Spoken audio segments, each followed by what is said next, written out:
En 1987, un matin d'été paisible dans le Loir-et-Cher, le corps sans vie d'une petite fille d'environ 4 ans est retrouvé le long de l'autoroute A10.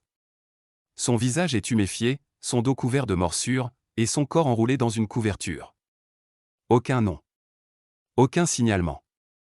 Aucune piste. Les enquêteurs baptisent l'enfant la petite martyre de l'A10. L'enquête débute, mais très vite, les pistes s'épuisent. L'enfant ne correspond à aucun avis de disparition.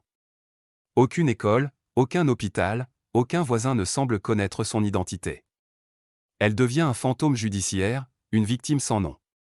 Pendant plus de 30 ans, l'affaire reste gelée. Le dossier prend la poussière.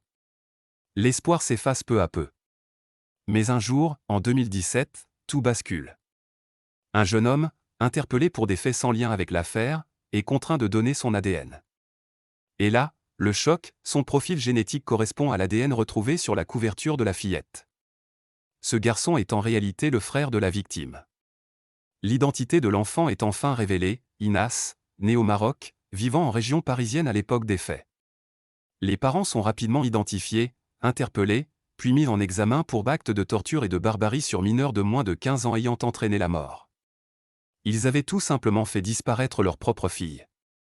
Et pendant 3 décennies, personne ne s'était douté de rien. Grâce à l'ADN, la science redonne un nom à une enfant oubliée. Et surtout, elle lui rend enfin justice.